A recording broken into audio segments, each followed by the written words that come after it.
Hello students, स्वागत है आपका एमजी पॉलीटेक्निक के ऑनलाइन प्लेटफॉर्म पर। मैं नवाज़ अहमद आप सबकी क्लासेस के लिए यहाँ पे अवेलेबल हूँ। मैं आप सबको पढ़ाऊँगा कैड कैम, यानी इसका फुल फॉर्म है computer aided design and manufacturing. ये वो सब्जेक्ट है, ये उन बच्चों के लिए है जो मैकेनिकल में अभी सेकेंड ईयर परस्यू कर रहे हैं। देखिए, आप लोग की ये पहली क्लास है, क्योंकि ऑनलाइन तरीके से ही आप लोग को पढ़ाया जाएगा। ऑफलाइन करने का अभी कोई मतलब नहीं है, क्योंकि ऐसी कोई गाइडलाइंस हमारे पास नहीं है। तो ये फर्स्ट आपकी लेक्चर है, फर्स्ट आपका यूट्यूब पे वीडियो है। सबसे पहले हम इस पूरे चैप्टर का सिलेबस डिस्कस कर लेते हैं। तो आइए सबसे पहले हम देखते हैं कि आपका जो सिलेबस है इसको पूरे 7 चैप्टर्स में डिवाइड कर दिया गया है। इसमें सबसे पहला जो चैप्टर है वो इंट्रोडक्शन का है। इस इंट्रोडक्शन में आपको पढ़ना क्या है, basically definition of CAD, CAM और CIM, कि कैड क्या होता है, कैम क्या होता है, CIM क्या होता है, इसके फुल फॉर्म्स क्या हैं, इसके एडवांटेजेस क्या हैं, इसके डिसएडवांटेजेस क्या हैं। ये सारी चीज़ें आपको इंट्रोडक्शन में पढ़नी है।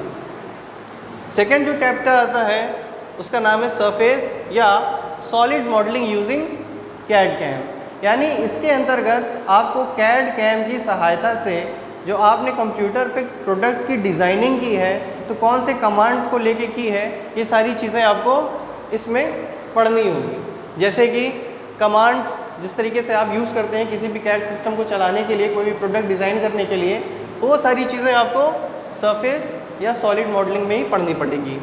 आइए आते हैं तीसरे चैप्टर की तरफ। इसका नाम है viewing objects in 3D spaces. इसमें क्या करना है कि जैसे आपने कोई भी प्रोडक्ट डिज़ाइन कर लिया, अब उस प्रोडक्ट को 3D विजुअलाइज करके आप जांच कर सकते हैं, एनालाइज कर सकते हैं। देखिए, 3D विजुअलाइजिंग से ही आपको प्रॉपर एनालाइजेशन मिलता है, और जब तक प्रॉपर एनालाइज आप नहीं कर पाएंगे तब तक वो प्रोडक्ट इनएफिशिएंट माना जाता है, वो मार्केट में उतारने लायक नहीं होता है। तो इसकी वजह से ये सब्जेक्ट आपके लिए बहुत ज़्यादा महत्वपूर्ण हो जाता है।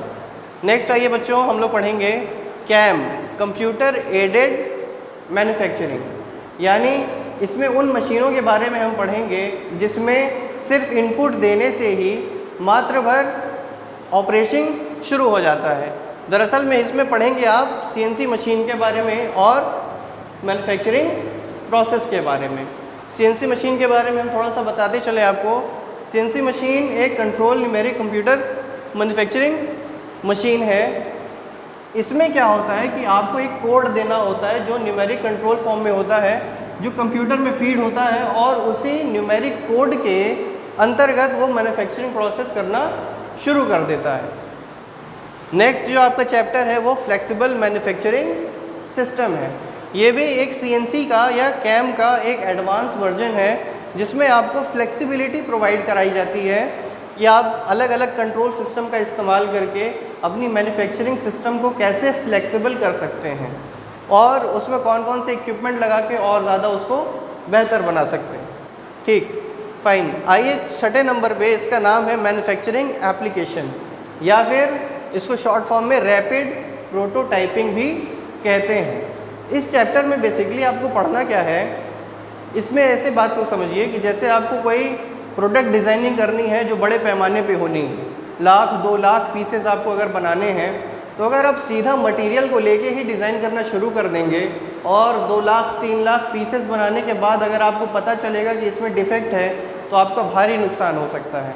तो इस नुकसान से बचने के लिए आप रैपिड प्रोटोटाइपिंग का इस्तेमाल करते हैं। इसमें क्या होता है, आप 3D प्रिंटिंग जैसी सेवाओं का इस्तेमाल करते हैं, प्रयोग करते हैं। साथ ही साथ एक्रेलिक मटेरियल का बिल्कुल फ़ौरन का फ़ौरन ही उसी मॉडल के जैसा एक प्रारूप तैयार कर लिया जाता है। फिर उसमें क्या होता है कि उसको आप 3D विजुअलाइज करके देख लेते हैं कि ये प्रोडक्ट आपके दिए गए प्रोडक्ट के अनुसार बना है कि नहीं, आपकी सारी नेसेसिटी को पूरा करता है कि नहीं। अगर ये चीज़ प्रॉपरली हो जाती है, फिर असली मटेरियल को इम्प्लाई करके उसको प्रोडक्शन करना शुरू कर देते हैं। लास्ट में आपका जो टॉपिक आता है वो है रोबोटिक्स का। इसमें जनरली आपको एक प्रोग्रामिंग पढ़नी है, या फिर रोबोट्स कैसे बनाए जाते हैं जो इंसानों के और मानवता के आवश्यकता के अनुसार इस्तेमाल किए जा सकते हैं। साथ ही साथ इसमें सेंसर्स और लैंग्वेज की भी कुछ आपको टॉपिक्स दिए जाएंगे। तो प्यारे बच्चों, ये आपके सामने पूरा सिलेबस का डिस्कशन है। आप चाहें तो इसको एक स्क्रीनशॉट लेके सेव कर सकते हैं, और बाकी जो आपकी नेक्स्ट वीडियो आएगी तो हम लोग टॉपिक वाइज और चैप्टर वाइज सारी चीज़ें कवर करते चलेंगे। साथ ही साथ इस चीज़ में जब भी हम कोई लेक्चर बनाएंगे तो जब भी आपको कोई भी परेशानी आएगी तो आप उसी लेक्चर की वीडियो में नीचे कमेंट करके या व्हाट्सएप ग्रुप पर आप अपनी परेशानियों को, अपनी समस्याओं को रख सकते हैं।